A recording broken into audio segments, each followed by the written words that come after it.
Assalamualaikum warahmatullahi wabarakatuh. Bismillahirrahmanirrahim. Bismillah, alhamdulillah. Wassalatu wassalamu ala sayyidina Rasulillah Muhammad ibn Abdullah wa ala alihi wa sahbihi wa mawalah. Wala hawla wala quwwata illa billah. Rabbi syrah li sadri wa yassir li amri wahlul 'uqdatam min lisani yafqahu qawli. Nawaina ta'allum wa ta'lim wa tadhakkur wa tadhkir wan naf'a wal intifa' wal ifadata wal istifadah wal hasa 'ala tamassuki bi kitabillah wa sunnati rasulih wad du'a ila al huda wad dalalata 'ala al khair ibtigha amradatihi wa qurbihi wa sawabihi subhanahu wa ta'ala. Amma ba'du. Yang saya hormati bapak-bapak, ibu-ibu semuanya, wabil khusus pengurus DKM Masjid Baitur Ridwan yang saya hormati, ada Pak Hari, ada Pak Arifin, dan guru kita Ustadz Wawan Hamami. Bapak-bapak, ibu-ibu yang mudah-mudahan senantiasa dari hari ke hari diberikan sehat walafiat oleh Allah Subhanahu wa ta'ala. Mari kita mengawali kajian zuhur kita di siang hari ini dengan bersyukur kepada Allah Subhanahu wa ta'ala. Bersyukur atas nikmat iman, bersyukur atas nikmat Islam. Dan karena bulan ini kita berada di bulan Agustus, maka ada satu nikmat Allah yang jangan sampai kita lupakan, yaitu nikmat hidup di negeri yang aman, damai, tentram, dan sentosa. Kita bisa ibadah dengan khusyuk, kita bisa ikut kajian dengan khusyuk, bahkan beraktivitas apapun dengan tenang. Yang barangkali tidak semua dari saudara-saudara kita umat muslim yang merasakan nikmat seperti ini. Maka dulu saya ketika di Timur Tengah, ketika jam kuliah berlangsung, dengar roket lewat itu biasa, Pak. Jadi lagi di kelas, dosen lagi nerangin, tiba-tiba oeng begitu. Ternyata pesawat tanpa awak lagi menyerang beberapa gedung pemerintahan, dan itu biasa. Kemudian ketika sholat Jumat, biasanya saya memilih soft paling belakang. Sengaja milih soft paling belakang, sekiranya habis salam saya langsung pulang, Pak. Karena hampir setiap Jumat berita pengeboman itu ada. Khususnya ketika akhir tahun 2015, ketika negeri Yaman sudah gonjang-ganjing, saya menjadi saksi bahwa bagaimana nggak enaknya sebuah negeri ketika dia nggak aman. Untuk ibadah saja nggak aman, apalagi untuk aktivitas yang lain itu. Ibadah yang kita nyari ketenangan aja nggak tenang gitu. Makanya alhamdulillah, hari ini 77 tahun negeri kita merdeka, bangkit lebih cepat, pulih lebih kuat. Ya gitu Pak ya, kebalik ya, pulih lebih cepat, bangkit lebih kuat, 77 tahun. Maka mari kita mengawali kajian di siang hari ini dengan membaca suratul Fatihah kepada para ulama, para masyayikh, para pahlawan yang telah mengorbankan jiwa dan raganya untuk negeri ini. Bijahi Rasulullah Muhammadin sallallahu alaihi wasallam. Al-Fatihah. A'udzubillahi minasyaitonirrajim. Bismillahirrahmanirrahim. Alhamdulillahirabbil alamin arrahmanirrahim maliki yaumiddin iyyaka na'budu wa iyyaka nasta'in ihdinas siratal mustaqim siratal ladzina an'amta 'alaihim ghairil maghdubi 'alaihim waladdallin rabbighfirli wa liwalidayya walil mu'minina amin. Siang ini kita melanjutkan kajian dari kitab Hadis Arba'in An-Nawawiyah, hadis yang berisi 42 dari sabda-sabda baginda Nabi Muhammad SAW yang merupakan intisari dari ajaran Islam. Tidak terasa kita sudah sampai ke hadis yang ke-6, Al-Hadisus Sadis. Di sini diberi judul Al-Halal wal Haram. Sebagian ulama ketika menulis hadis ini memberikan judul Al-Ibtihad Anis Syubhat. Judulnya adalah menjauhi diri dari hal-hal yang syubhat, yang tidak jelas, yang masih remang-remang hukumnya. Mari kita bacakan hadisnya, kemudian kita terjemahkan secara singkat, baru setelah itu kita mengkaji hukum-hukum fikih dari apa yang bisa diterangkan oleh para ulama melalui hadis ini. An Abi Abdillah An-Nu'man bin Bashir radhiyallahu anhuma qala sami'tu Rasulullah sallallahu alaihi wasallam yaqul innal halala bayyinun wa innal harama bayyinun wa bainahuma mushtabihatun la ya'lamuhunna katsirun minan nas faman ittaqash syubuhati istabra'a lidinihi wa 'irdhihi wa man waqa'a fis syubuhati waqa'a fil haram karra'i yar'a haulal hima yushiku ay yarta'a fihi ala wa inna likulli malikin himan ala wa inna himallahi maharimuhu ala wa inna fil jasadi mudghatan idza salahat salahal jasadu kulluh wa idza fasadat fasadal jasadu kulluh ala wahiyal qalbu rawahul Bukhari wa Muslim. Hadis ini diriwayatkan oleh Imam Bukhari dan Imam Muslim di dalam kitab sahihnya. Nabi mengatakan innal halala bayyinun, sesungguhnya hal-hal yang dihalalkan oleh Allah itu bayyin, sangat jelas sekali, terang benderang. Wa innal harama bayyinun, begitu juga hal-hal yang diharamkan oleh Allah Subhanahu wa taala jelas dan terang benderang. Lalu Nabi mengatakan wa bainahuma mushtabihatun la ya'lamuhunna katsirun minan nas. Di antara yang halal dan di antara yang haram itu ada mushtabihat, sesuatu yang hukumnya masih samar-samar, sesuatu yang masih nggak jelas hukumnya. La ya'lamuhunna katsirun minan nas, yang banyak orang tidak mengetahuinya.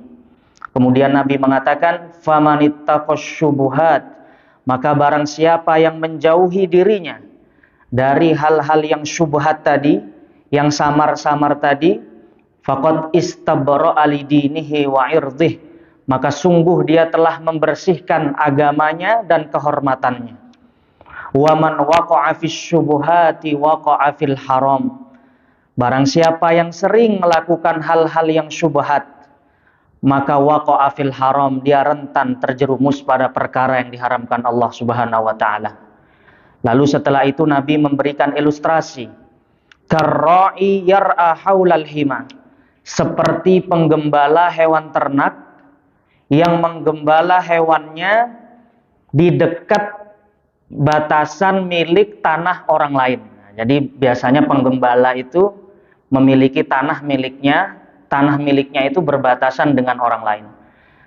Kata baginda Nabi Shallallahu Alaihi Wasallam, orang yang mendekatkan diri pada hal-hal yang syubhat seperti penggembala hewan ternak, yang ketika menggembala hewannya dia berada di wilayah yang dekat sama tanah milik orang lain, sehingga apa yang terjadi? Yushik ayyar ta'afih, dikhawatirkan nanti hewan ternaknya melampaui batas sehingga makan bukan makanan yang hak miliknya. Jadi itu ilustrasi. Lalu Nabi mengatakan ala wa inna likulli malikin himan, ketahuilah bahwa sesungguhnya setiap raja memiliki himan. Himan itu adalah wilayah yang tidak boleh dimasuki oleh sembarang orang. Wa inna himallahi maharimuhu, dan sesungguhnya wilayah-wilayah himanya Allah itu adalah hal-hal yang diharamkan oleh Allah. Lalu hadis ini ditutup dengan pesan baginda Nabi, ala wa inna fil jasadi mudghah, ketahuilah bahwa di dalam jasad kita ada segumpal daging.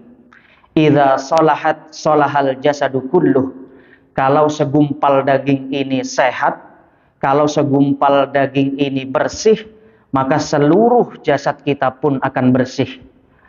Sebaliknya, wa idza fasadat, tetapi jika segumpal daging ini rusak, maka Nabi mengatakan fasadal jasadu kulluh, maka seluruh jasad atau fisik kita pun akan ikut rusak. Apa segumpal daging itu? Ala wahiyal qalbu, ketahuilah bahwa satu organ yang penting itu bernama hati. Hadis ini diriwayatkan oleh Imam Bukhari dan Muslim dan oleh para ulama dikatakan mujma'un ala azimi mauqi'ihi. Hadis ini disepakati sebagai salah satu hadis yang agung di dalam agama Islam. Bahkan Imam Abu Dawud, jadi Bapak Ibu barangkali pernah mendengar nama Imam Abu Dawud As-Sijistani, menulis kitab hadis berjudul Sunan Abi Dawud, mengumpulkan hadis sebanyak 500.000 mencari hadis, tetapi yang ditulis di dalam Sunan Abi Dawud ada 4.200 hadis. Kata Imam Abu Dawud, kalau dikerucutkan seluruh ajaran Islam, maka cukup aku menggunakan 4 hadis saja. Karena sejatinya seluruh intisari dari ajaran Islam masuk di dalam 4 hadis tadi. Salah satunya hadis yang sudah kita pelajari, innamal a'malu binniyat. Dan salah satunya adalah hadis ini, al-halalu bayyin, al-haramu bayyin. Kenapa? Karena hadis ini sudah mencakup seluruh ajaran agama. Sesuatu itu kan kalau enggak halal, ya haram. Atau wilayah tengah-tengah, yaitu yang kita sebut dengan syubhat. Yang halal silahkan lakukan, yang haram ditinggalkan, yang syubhat ayo kita hati-hati untuk menghindarinya. Nah, jadi inti ajaran Islam kata Imam Abu Dawud salah satunya di hadis ini. Nah, itu terkait dengan status dan posisi hadis ini. Sekarang Bapak Ibu yang dimuliakan Allah Subhanahu wa taala, mari kita mengkaji apa hukum-hukum fikih yang oleh para ulama dirumuskan melalui pemahaman mereka terhadap hadis yang barusan kita baca tadi. Yang pertama, qala al-Imam Nawawi rahimahullah. Imam An-Nawawi mengatakan annal asya' salasatu aqsam. Sesuatu itu sebenarnya bisa dirumuskan pada 3 hal saja. Yang pertama, halalun wadih la yakhfa hilluhu. Ada sesuatu yang halalnya itu jelas, bahkan semua orang, baik yang awam maupun yang ulama, tahu kalau itu halal. Maka di sini dikatakan seperti aklul khubuz wal kalam, kita makan sehari-hari, makan roti, makan nasi, kemudian masyi, berjalan, melihat pemandangan, itu sesuatu yang halal, bayyin, jelas hukumnya. Lalu yang kemudian haramun wadih, ada sesuatu yang hukumnya haramnya pun jelas, gak ada satupun orang yang gak tahu, bahkan orang awam pun tahu. Contohnya seperti kal khamri, meminum khamar, wazina, zina, menipu orang, berjudi, riba, dan lain sebagainya. Ini haram wadih. Nah, tetapi ada bagian yang ketiga, al-mustabihat. Apa artinya al-mustabihat? Ma'nahu laisat biwadihatil hilli war hurmah. Sesuatu yang masih tidak jelas kehalalannya atau keharamannya. Artinya dia memiliki potensi yang sama antara status halal dan status yang haramnya. Nah, ini yang disebut dengan al-mustabihat, sesuatu yang masih samar hukumnya. Nah, ini menarik. Maka kemudian ada ulama yang membagi perkara yang syubhat itu menjadi 3. Perkara yang syubhat yang pertama adalah sesuatu yang hukum asalnya haram, Pak. Tetapi kemudian kita ragu apakah status sesuatu tersebut masih tetap haram apa tidak. Di sini dicontohkan seperti ketika ada 2 kambing misalnya. Kita mengkonsumsi kambing, kita tahu bahwa salah satu dari 2 kambing ini ada yang disembelih oleh orang musyrik. Ketika disembelih oleh orang musyrik, maka dia tidak halal karena tidak disembelih atas nama Allah.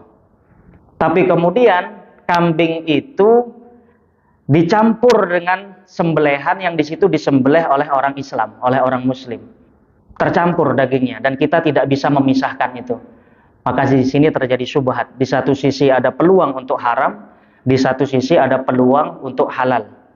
Maka di sini dikatakan yang jenis pertama ini fala yahillul iqdam alaih illa biyakin. Yang model seperti ini sebaiknya dihindari, Pak. Gak boleh kita iqdam. Iqdam itu mengkonsumsinya kecuali benar-benar dalam keadaan yakin. Akan di sini dicontohkan seperti kita bermuamalah dengan orang yang kita tahu secara real bahwa dia kerjanya berinteraksi dengan sesuatu yang haram. Di sini lebih baik untuk dihindari, kata ulama. Kemudian ada contoh yang kedua, sesuatu yang asalnya halal. Nah, ini yang benar ini. Sesuatu yang asalnya halal kemudian fayashukku fi tahrimi, kemudian statusnya diragu-ragukan apakah dia haram atau enggak, apa tetap halal. Contohnya bagaimana? Di sini dicontohkan seperti istri kita, kazaujah. Contohnya seperti istri kita sudah nikah beberapa tahun, kemudian barangkali istrinya pergi ke Malaysia, pergi jauh jadi TKW, kemudian suaminya was-was. Suaminya was-was. Saya sempat mengucapkan lafaz cerai apa tidak? Saya sempat mengucapkan lafaz cerai apa tidak? Maka dalam kasus seperti ini kita mengembalikan ke hukum asal. Hukum asalnya apa? Yang namanya istri ya halal. Maka status kehalalan itu tidak bisa dihilangkan dengan keraguan-raguan. Berarti hukum asalnya masih tetap sah hubungan suami istri tersebut sampai ada bukti yang membuat dia yakin. Nah, itu jenis syubhat yang kedua. Kalau yang pertama tadi hukum asalnya haram, kemudian terjadi keraguan-raguan, maka kembalikan ke hukum asalnya. Kalau jenis yang kedua, hukum asalnya halal, kemudian dia ragu-ragu, maka kembalikan ke hukum asalnya. Nah, kemudian jenis yang ketiga, syai'un yushakku fi hurmatihi au hillihi ala sawa. Sesuatu yang status halal dan haramnya 50-50. 50-50 ini. Maka di sini dikatakan fal aula at-tanazzuh anhu. Maka model yang ketiga ini lebih baik untuk dihindari. Karena dia contoh simpel ini, Pak ya. Contoh simpel. Perkara yang syubhat yang memang hukum asalnya halal tetapi lebih baik dihindari. Kita kalau diundang kondangan nikah, kalau di desa diundang kondangan nikah kan biasanya makannya prasmanan itu. Yang namanya prasmanan maka tuan rumah biasanya sudah menyajikan hidangan itu ya memang untuk dimakan. Tetapi kita mengambilnya di luar batas, Pak. Yang biasanya satu porsi cukup satu lauk, ayamnya satu, telurnya satu. Ini diambilnya lebih. Ayamnya 3, telurnya 3, nasinya numpuk. Itu halal nggak, Pak? Dikatakan halal, halal. Tetapi ada syubhat di situ. Kalau kita ngambilnya banyak, yang datang belakangan pasti nggak dapat. Artinya apa? Ada potensi kita mengambil hak orang lain. Ada potensi kita mengambil hak orang lain di situ. Maka itulah yang disebut dengan warok. Nah, ini sifat warok itu artinya seorang muslim menghindari hal yang sebenarnya bersifat halal. Tetapi karena dikhawatirkan terjerumus pada hal yang syubhat, maka kita meninggalkan itu.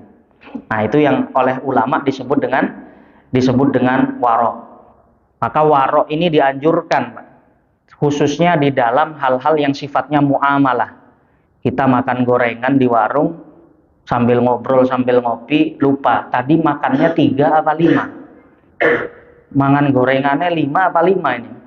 Maka ambil yang mana, Pak? Yang enak, Pak? Bagi kita konsumen ambil yang 3 lebih murah, Pak. Tetapi peluangnya pedagang bisa rugi. Maka untuk bab muamalah kita harus lebih berhati-hati. Anggap 5, Bu, gorengan 5. Beda dengan sholat. Kalau sholat, di tengah-tengah sholat kita ragu-ragu, ini kan sering nih kita lagi sholat kemudian ragu-ragu. Nah, ini rokaat keberapa nih?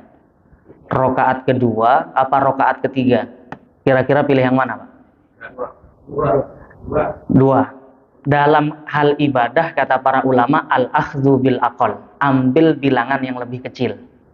Itu dalam hal ibadah. Sama kayak lagi tawaf, labbaik Allahumma labbaik, lagi tawaf. Ketika tawaf fokus ke jam di Tower Zamzam itu. Akhirnya apa? Lupa hitungan. Saya sudah 5 apa 6 kali. Kalau 6 kali tambah 1, kalau 5 kali berarti kurang 2. Maka ambil yang terkecil. Kalau dalam hal ibadah. Tetapi kalau dalam hal muamalah, nuwun sewu, maka kata ulama harus mengambil yang lebih berhati-hati. Nah, mengambil hal yang berhati-hati inilah yang dalam istilah Islam disebut dengan sifat warok. Nah, sekarang bagian selanjutnya mari kita melihat keterangan beberapa ulama tentang pentingnya sifat warok, terutama menghindari yang syubhat di dalam Islam. Maka sahabat bernama Abu Darda, ada sahabat bernama Abu Darda. Beliau mengatakan hakikat takwa itu adalah hina yatruku ba'du ma yara annahu halal khasyata ayyakuna haraman. Hakikat sifat takwa itu ketika seseorang meninggalkan sebagian porsi dari sesuatu yang aslinya halal, tapi agar tidak terjerumus pada sesuatu yang diharamkan Allah. Itu definisi warok menurut Imam Abu Darda. Nah, kemudian kalau Imam Sufyan ibnu Uyainah punya definisi lagi. Kata beliau, la yusibu abdun haqiqatal iman hatta yaj'al bainahu wa bainal haram hajizan. Orang tidak bisa masih mencicipi nikmatnya keimanan sehingga dia memiliki batas antara sesuatu yang halal dan yang haram. Ada sesuatu yang dia tidak mau masuk ke ranah itu karena khawatir kalau kita masuk akan terjadi sesuatu yang diharamkan. Nah, inilah yang disebut dengan perkara syubhat. Maka kalau kita melihat biografi para ulama salaf tentang bagaimana kehati-hatian mereka menghindari harta yang syubhat, itu dahsyat sekali, Pak. Kita buka misalnya manaqib atau biografi Imam Syafi'i rahimahullah. Imam Syafi'i itu bercerita, dulu ketika masih bayi, Imam Syafi'i ketika masih bayi pernah menangis. Ketika itu ibundanya sudah lagi keluar, lagi kerja. Karena Imam Syafi'i kan dalam keadaan yatim. Ibundanya lagi bekerja, kemudian Imam Syafi'i nangis. Karena nangis ada tetangganya. Ada tetangganya yang berusaha menggendong. Bingung dengan cara apa? Dengan cara apa saya mendiamkan bayi ini agar cepat diam? Kalau sekarang kan enak, Pak, kasih HP diam. Kalau dulu nggak bisa. Akhirnya apa yang dilakukan tetangganya ini? Imam Syafi'i rahimahullah disusui. Jadi tetangganya ini perempuan menyusuin dan dengan susu itu Imam Syafi'i lantas diam. Lantas ibunya datang, "Mbak Yu, barusan anakmu saya susuin." "Oh ya, terima kasih," kata ibunya Imam Syafi'i. Tetangga itu keluar dari rumah. Apa yang dilakukan uminya Imam Syafi'i? Jari telunjuknya dimasukkan ke tenggorokannya Imam Syafi'i sehingga muntah. Dimuntahin, ya taqayya, sampai Imam Syafi'i muntah. Kemudian ditanya, kenapa kok harus dimuntahkan dari bayimu? Wong dia minum susu yang halal kok. Kata ibunya Imam Syafi'i, wanita tadi kerjanya sebagai penggembala kambing. Dia jualan kambing dan kambingnya itu dikembala sering masuk ke dalam tanahnya orang, rerumputan punyanya orang. Jadi kambingnya itu makan rumput, yang rumput itu punya orang. Lalu dari hasil kambing itulah dia dijual beli sehingga mendapat keuntungan. Saya khawatir ada hal yang syubhat yang pada ASI anak tersebut kemudian masuk ke tenggorokan anakku, Muhammad bin Idris Asy-Syafi'i. Bayangin, Pak, yang makan haram bukan dianya, bukan orangnya, kambingnya, Pak. Tetapi dihindari. Maka Imam Syafi'i ketika masih dewasa, ini menarik. Imam Syafi'i itu sering terlibat perdebatan, terlibat diskusi dengan lawannya. Biasa, ulama kita berdiskusi, berdebat itu biasa. Tetapi di tengah diskusi Imam Syafi'i sering termenung, memikirkan jawaban, nggak cepat begitu. Maka Imam Syafi'i mengatakan apa? Jangan-jangan ini efek masih ada sisa ASI dulu. Ketika dimuntahkan ibu saya masih bayi, barangkali ini efek ASI yang masih ada sisa-sisanya itu. Sehingga saya agak lama mikirnya. Itu Imam Syafi'i rahimahullah. Hafal Al-Quran usia 7 tahun, kemudian hafal Al-Muwatta Ibnu Malik usia 9 tahun, kemudian oleh gurunya Khalid Az-Zanji, Imam Syafi'i diberi izin berfatwa di Masjidil Haram ketika berusia 15 tahun. Jadi umur 15 tahun Imam Syafi'i sudah buka majelis fatwa, tanya jawab seputar fikih. Bandingkan dengan 15 tahun anak-anak zaman now, Pak. Hari ini apa yang terjadi anak-anak 15 tahun? TikTok. Beda Imam Syafi'i rahimahullah. Maka kita nggak heran. Karena apa? Efek dari sifat warok dari keluarganya. Imam Syafi'i, mazhab terbesar di dunia Islam yang hari ini paling banyak pengikutnya. Di negeri Asia rata mazhab Syafi'i. Di Yaman, di Mesir. Kalau mazhab Hanafi di Pakistan, mazhab Hambali di Saudi Arabia, mazhab Maliki di bagian Maroko, Tunis. Tapi yang terbesar mazhab Syafi'i. Imam Syafi'i, maka kita nggak heran. Dan hari ini pun kita masih banyak menemukan ulama-ulama yang menjaga kewaroannya. Saya pribadi, Pak, dengan mata kepala sendiri saya melihat, saya punya guru, seorang Habib bernama Sayyid Alwi bin Abdul Qadir Al-Idrus. Guru saya di kota Tarim, Hadramaut, Yaman. Beliau dosen saya di mata kuliah usul fikih. Jadi aturan di kampus kami itu satu jam pelajaran itu 70 menit lamanya. Kalau ngajar itu 70 menit. Suatu hari beliau telat 15 menit. Ya kita namanya mahasiswa di mana-mana, Pak. Kalau guru telat itu senang. Bahkan kalau bisa libur gitu. 15 menit beliau baru datang, kemudian mengajar. Di akhir ngajar beliau bilang, nanti kalian habis maghrib datang ke kampus. Ngapain Syekh? Maghrib kan waktunya libur. Ngapain kuliah malam-malam? Saya mau mengkodoi telat saya yang 15 menit. Dia bilang begitu. Kemudian ada salah satu teman saya yang bilang, Syekh gak apa-apa Syekh, kita ikhlas kok. Antum mau telat setengah jam pun kita ikhlas, setengah jam gak apa-apa. Kita ikhlas sebagai mahasiswa, ridho kita. Kata guru kami, hadza sya'ni wa baini wa bainallah. Ini urusan saya dengan Allah. Bukan dengan kalian, gak ada urusan saya sama kalian. Karena saya sudah memegang amanah, ngajar ini harus 70 menit. Maka kalau saya mengurangi waktu, khawatir yang saya dapatkan syubhat. Gitu Pak, saya masih ingat guru saya sendiri. Nah maka ini, kisah-kisah semacam ini, ayo jadikan kita semacam introspeksi, semacam renungan. Mari kita pastikan keluarga kita, anak istri kita, saudara kita, jangan sampai memakan hal yang syubhat, apalagi yang haram. Karena efeknya dahsyat. Mana bata minal haram, fannaru aula bih. Daging yang tumbuh dari sesuatu yang diharamkan, maka dia pun fannaru aula bih, maka neraka yang paling layak baginya, kata Nabi dalam sebuah hadisnya.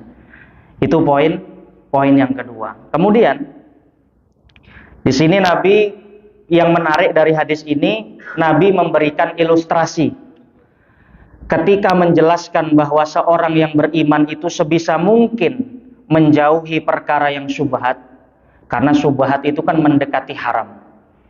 Maka Nabi memberikan ilustrasi. Ilustrasinya apa? Seperti penggembala kambing yang membawa kambingnya dekat-dekat lahannya orang.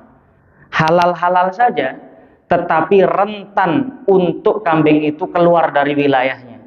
Maka Nabi mengatakan, jangan kamu bermain-main di wilayah yang dekat dengan keharaman, karena nanti dikhawatirkan akan terjerumus ke situ. Apa yang bisa kita dapatkan? Ini metode, Pak.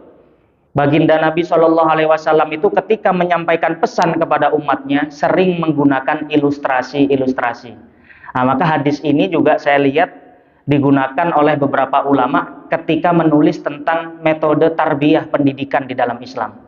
Bahwa di antara metode mendidik yang bagus itu jangan hanya sekedar memberikan pesan ke anak-anak, tapi juga berikan dia ilustrasi-ilustrasi yang kiranya bisa lebih nangkep. Jadi kan kita itu ada banyak tipenya. Ada orang yang dengan audio itu bisa paham.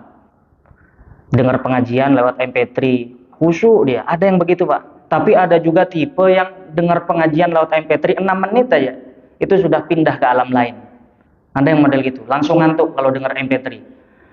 Maka ada metode lagi, visual. Nah ini metode visual, ada gambarnya, itu biasanya lebih paham. Nah, Nabi mengajarkan satu metode pendidikan bahwa segala sesuatu itu harus pakai ilustrasi.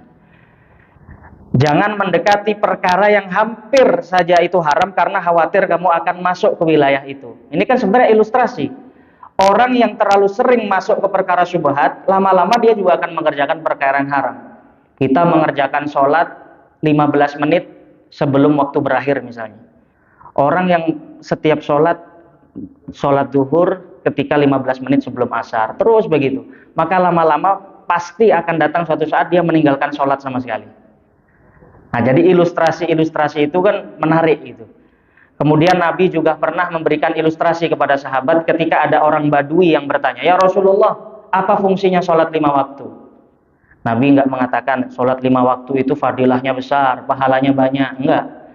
Sama Nabi dijawab, kalau menurut kamu di depan rumahmu ada sungai, lalu penduduk rumah itu mandi 5 kali di sungai itu, kira-kira apa yang terjadi? Maka kata sahabat tadi, ya pasti bersih dong badannya, pasti glowing mukanya. Kata Nabi, begitulah orang mukmin yang sholat sehari 5 waktu, maka akan bersih. Suatu hari ada sahabat wanita, sahabiat, datang kepada Nabi, ibunya baru saja meninggal. Sahabat wanita tadi mengatakan, ya Rasulullah, inna ummi matat wa alaiha qada'us siyam. Ibuku meninggal dan dia baru punya hutang puasa. Jadi selama hidupnya punya hutang puasa, tapi nggak sempat mengqadai puasanya.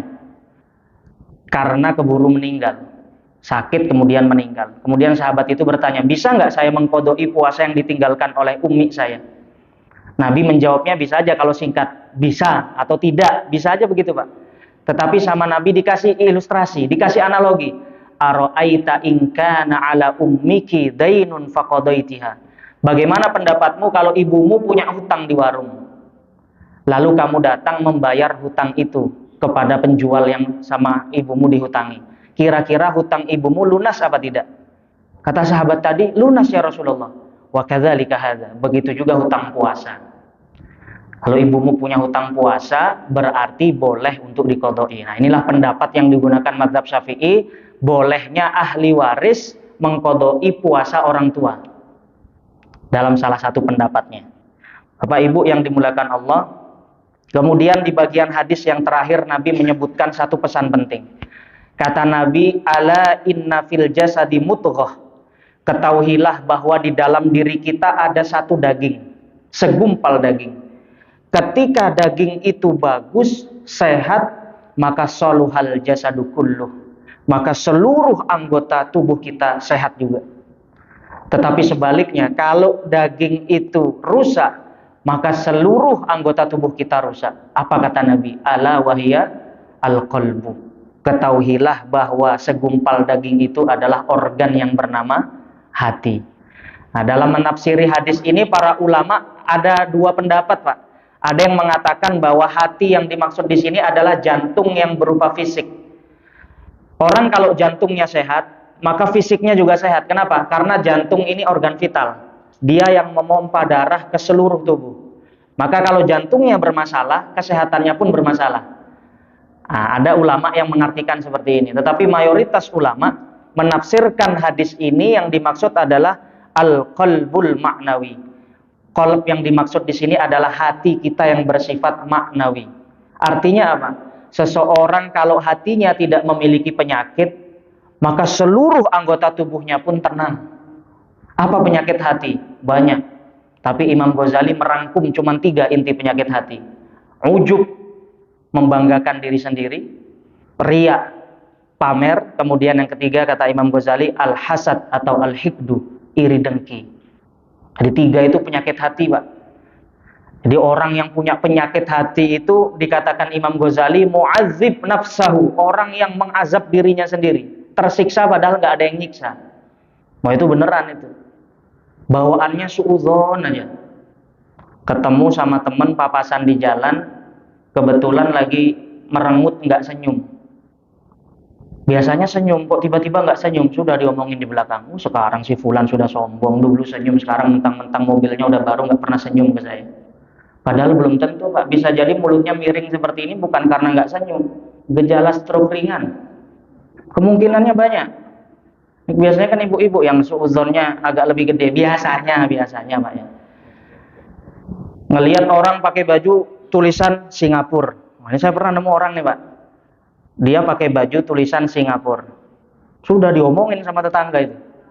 Oh, sombong. Paling belinya di Tanah Abang, sok-sokan aja liburan ke Singapura. Itu orang kalau hatinya kotor begitu cara pandangnya. Tapi kalau orang hatinya bersih nggak begitu.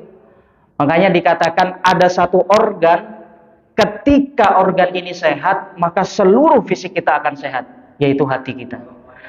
Dan membersihkan hati inilah yang menjadi target setiap orang yang beriman.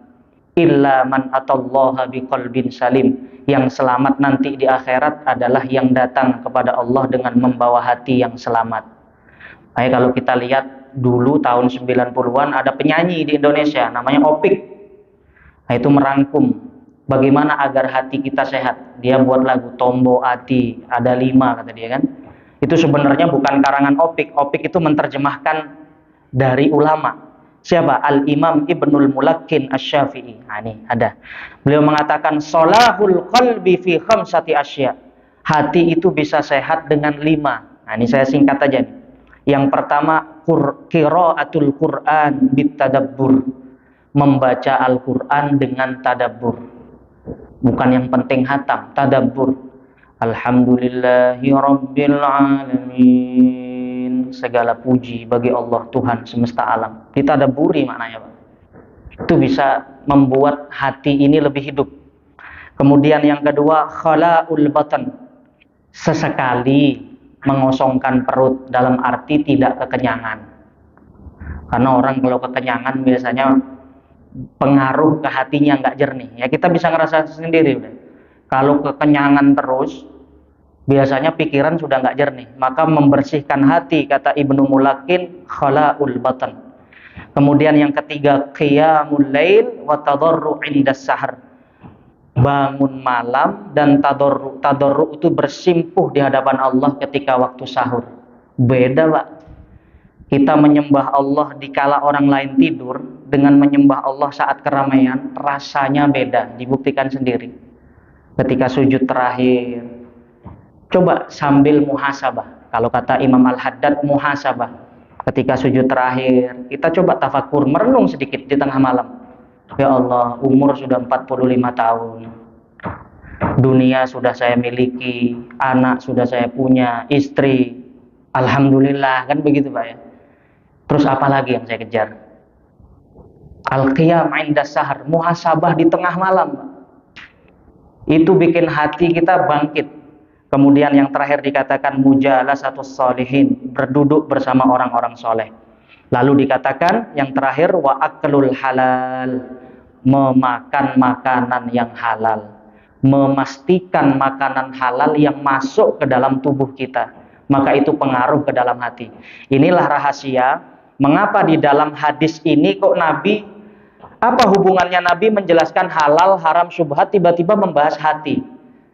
Ada hubungannya. Karena bersihnya hati salah satunya ditentukan halal, haram atau syubhatnya sesuatu yang masuk menjadi asupan tubuh kita. Maka saya ingin menutup kajian siang hari ini dengan sebuah kisah Imam Syafi'i. Imam Syafi'i pernah berguru, pernah bertamu ke rumah muridnya Imam Ahmad bin Hambal. Jadi Imam Syafi'i punya murid Ahmad bin Hambal, pendiri mazhab Hambali. Ketika bertamu ke rumah mazhab Hambali, pendiri mazhab Hambali Imam Ahmad bin Hambal, Imam Syafi'i disuguhi makanan. Disuguhi makanan yang sangat banyak oleh Imam Ahmad bin Hambal. Putra Imam Ahmad bin Hambal, Abdullah, dia masih tidak percaya dengan kualitas Imam Syafi'i.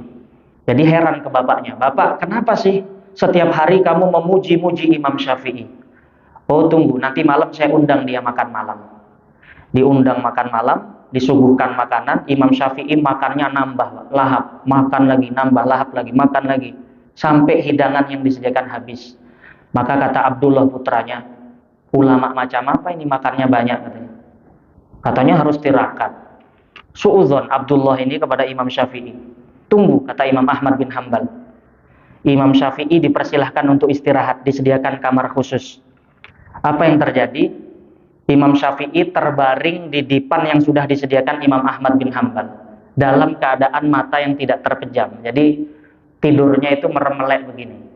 Abdullah karena penasaran apa sih yang dilakukan ulama ini ketika malam, dia bola balik, nggak ada qiyamul lailnya, nggak ada tahajudnya, nggak ada istighfarnya. Katanya Imam Syafi'i, katanya ulama besar katanya.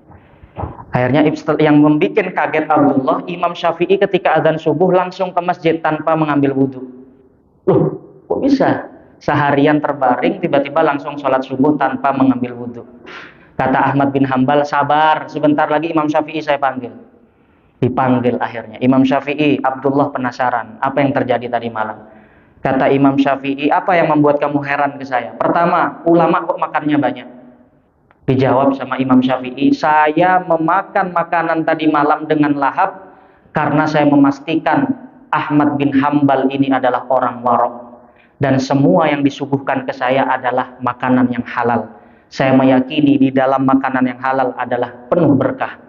Maka saya niat makan yang halal supaya Allah mendapatkan berkah ke dalam diri saya." Itu yang pertama. Kemudian apa lagi yang heran? Yang kedua, Imam Syafi'i, saya mau tanya, "Kenapa tadi malam kok kamu tidur tiba-tiba sholat subuh tanpa wudhu langsung ke masjid?" Kata Imam Syafi'i, "Setelah saya makan, saya berbaring, saya nggak tidur. Apa yang saya lakukan? Saya merenungi sebuah hadis Nabi." Hadisnya pendek, Pak. Ya Aba Umair, madza fa'alan Nughair?" Jadi dulu sahabat Nabi ada yang masih kecil punya burung. Tiba-tiba burungnya ini mati. Sahabat Nabi itu masih balita ya, umur 6 sampai 7 tahun. Burungnya mati, nangis. Kemudian baginda Nabi lewat. Oleh Nabi ditegur, "Madza fa'alan Nughair?" Wahai Aba Umair, apa yang terjadi pada burungmu itu? Hadis itu direnungkan oleh Imam Syafi'i selama sampai subuh dan menghasilkan 72 hukum fikih. Jadi saya nggak tidur. Saya merenungkan sebuah hadis dan dari hadis itu saya mendapat 72 hukum baru. Kenapa saya nggak ngambil wudhu? Lawang wudhu saya masih ada. Dari Isya sampai subuh saya nggak ada batal wudhunya karena saya mengkaji hadis baginda Nabi SAW. Itu semua bisa dilakukan salah satunya karena keberkahan harta yang halal. Jadi barangkali itu yang bisa saya sampaikan dalam kajian ini. Monggo kalau barangkali ada tanya jawab dipersilahkan. Oke. Silakan. Waalaikumsalam warahmatullahi wabarakatuh. Tentang perkara itu makanan yang kita beli makanan ini kita beli di pinggir jalan kita atau di restoran itu seperti ayam itu kita nggak tahu tuh proses pilihan seperti apa. Itu ketika kita memakan itu apakah kita berdosa atau enggak? Oke. Kita nggak tahu itu disembelih dengan cara yang halal dan yang haram. Karena istilah. Jadi kita siapa? Kita menghindarinya atau kalau kita makan ayam kita makan sendiri gitu, beli sendiri gitu kan yang kita pastikan halalnya. Sudah. Oke, terima kasih. Pertanyaannya penting. Bahwa kata ulama harus dibedakan antara warok dengan waswas. Waswas itu apa? Menghindari sesuatu hanya berdasarkan asumsi. Contoh, kita membeli baju di toko, kemudian sebelum kita pakai cuci dulu karena kita yakin kayaknya ada najisnya. Itu kata ulama bukan warok, itu waswas. Kenapa? Karena di dalam fikih kita sudah punya acuan jelas. Nahnu nahkum bizzawahir, wallahu yahkumu bisarair. Kita oleh Allah disuruh menghukumi secara zahir aja. Masalah batin itu urusan dia sama Allah. Maka kalau kita menemukan warung kok menjual ayam, pecel lele, kalau lele kan nggak perlu disembelih berdasarkan bangkai aja sah kalau ikan itu. Ayam misalnya, nggak perlu kita wawancarai dagangnya. Apakah ketika menyembelih Bapak membaca bismillah? Oh nggak perlu Pak. Secara zahir pedagang itu muslim, maka sudah cukup. Berbeda halnya kalau kita di daerah yang mayoritasnya non muslim. Nah itu kasusnya beda lagi. Karena zon kita mengatakan secara zahir lebih kuat peluang untuk disembelih oleh non muslim. Tapi kalau seperti di Jakarta, di daerah-daerah Pulau Jawa secara umum, ya sehukum zahir udah. Atau gini, kita belanja ke orang, syariat tidak mewajibkan kita meneliti uang yang kamu pakai membayar transaksi dengan saya itu hasil apa itu? Hasil judi apa bukan? Oh nggak wajib Pak, ditempeleng kita Pak. Kalau nanya kayak gitu, kita cukup menghukumi zahirnya saja. Secara zahir dia muslim, dia membeli pada kita, ya sudah secara zahir itu halal. Nah yang dimaksud syubhat ini adalah meninggalkan sebagian yang halal karena khawatir terjatuh pada perkara yang haram. Itu saja sebenarnya. Kalau terlalu berlebihan tanpa dasar, maka jatuhnya bukan warok, tetapi waswas, dan itu justru dilarang oleh agama. Saya kira itu.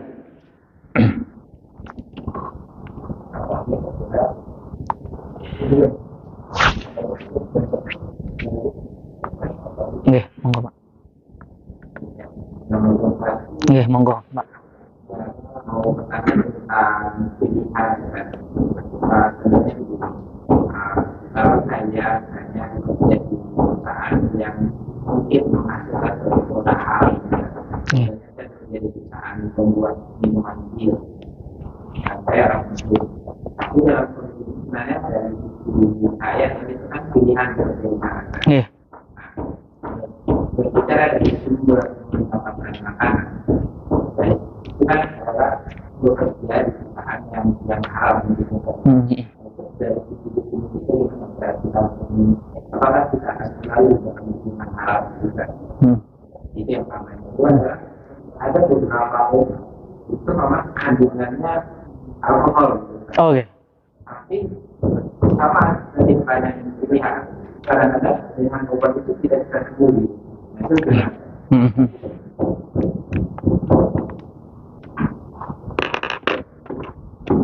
Oke, ini juga pertanyaan menarik. Ketika seseorang terdesak mau tidak mau, dia berada di dalam sebuah lingkungan yang menuntut dia untuk bekerja di tempat yang barangkali menghasilkan produk yang diharamkan, seperti minum-minuman keras, kan begitu Pak ya. Maka di sini ini sebenarnya polemik karena begini, bahwa di dalam syariat Islam itu ada yang namanya maqasidus syariah, bahwa tujuan syariat Islam ini kan sebenarnya menjaga 5 hal. Hifzuddin, menjaga agama; hifzul aql, menjaga akal sehat. Makanya di Islam dilarang khomer, karena khomer bisa menghilangkan akal. Ada hifzun nafas, menjaga jiwa. Kemudian menjaga jiwa sehingga konsekuensinya di dalam Islam dilarang membunuh dan lain sebagainya. Kemudian ada hifzul mal, menjaga harta sehingga dilarang mencuri. Kemudian ada hifzun nasab, menjaga kelestarian nasab sehingga ada syariat untuk melarang zina. 5 tujuan ini disebut dengan maqasidus syariah. Artinya apa?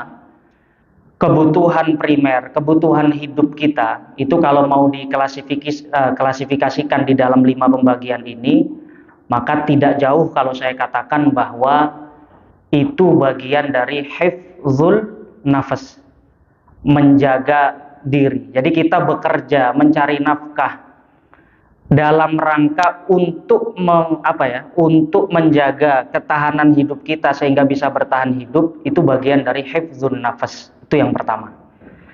Kemudian konsep halal dan haram di dalam Islam itu sebenarnya diatur oleh banyak kaedah. Tidak ada haram mutlak, tidak ada halal mutlak. Contoh Pak, babi. Babi sudah jelas hurrimat alaikum khinzir di dalam Al-Quran. Haramnya bahkan mansus di dalam Al-Quran. Tetapi ulama mengatakan ada satu kondisi di mana babi halal bagi seorang muslim. Kapan? Ketika dia sudah mencapai taraf darurat, terdesak. Dia masuk ke hutan, perbekalannya habis, kemudian tidak ada makanan lagi kecuali babi. Maka di detik itu babi yang asalnya haram menjadi halal bagi dia. Maka ulama mencetuskan kaidah ad-darurat tubihul mahzurat. Kondisi terdesak itu bisa memperbolehkan sesuatu yang hukum asalnya sebenarnya tidak boleh. Nah, dengan menggunakan paradigma berpikir fuqaha yang seperti ini, maka kita bisa mengklasifikasikan kerja di mana? Di pabrik bir. Kerjanya sebagai apa? Satpam. Nggak ada hubungannya langsung dengan percetakan bir. Nggak ada hubungannya langsung. Dia kan tugasnya misalnya menjaga keamanan mobil yang masuk dan lain sebagainya. Berarti alaqahnya ghairu mubashir. Dia menjual jasanya, menjual tenaganya untuk mengamankan mobil-mobil yang ada di situ. Tuh yang bisa saya berikan. Jadi konsep halal dan haram di dalam Islam seandainya pasti haram pun, ketika dia dalam kondisi terdesak, maka syariat memberikan celah untuk memperbolehkan. Ini kan sama kasusnya kayak dimana kalau kerja di perusahaan yang melarang sholat Jumat, atau dia menjaga gudang yang gudangnya itu harus mau tidak mau meninggalkan dia sholat Jumat. Ya maka Imam Ibnu Hajar al-Asqalani misalnya mengatakan gugur kewajiban sholat Jumat bagi orang yang kerjanya begitu. Karena apa? Karena dia menjaga harta milik umum, maslahatnya jauh lebih besar, diganti dengan sholat zuhur dan lain sebagainya. Jadi saya kira itu yang pertama, bahwa konsep halal dan haram di dalam Islam akan membuka celah ketika sudah sampai kondisi darurat. Ya tentu sebagai seorang mukmin dan muslim kita berikhtiar sebisa mungkin pekerjaan kita semuanya berhubungan dengan hal yang halal. Tetapi ketika hal itu tidak bisa digapai, solusinya apa? Kita memfatwakan haram misalnya. Holy Wing misalnya. Holy Wing itu 10.000 Pak karyawannya dan itu kebanyakan orang Islam. Holy Wing. Kita fatwakan haram. Tapi tanpa solusi, misalnya, tanpa solusi, yang terjadi apa? Malah mafsadahnya lebih besar. Mereka jadi pengangguran, di PHK, kemudian ketika di PHK malah mafsadahnya melakukan sesuatu yang diharamkan yang lain. Mafsadahnya ada juga. Maka disinilah ulama kita membuat kaidah idza ta'arada mafsadatan ru'iya a'dhamuhuma birtikabi akhafihima. Ketika dua mafsadat saling bertabrakan, maka hindari mafsadah yang lebih besar dan kerjakan atau ambil resiko mafsadah yang lebih kecil. Itu terkait yang pertama. Kemudian terkait alkohol. Nah, terkait alkohol ini juga termasuk di dalam kaidah yang saya jelaskan tadi bahwa ulama memperbolehkan at-tadawi bin najasah. Boleh hukumnya berobat bin najasah dengan sesuatu yang najis. Ketika kapan?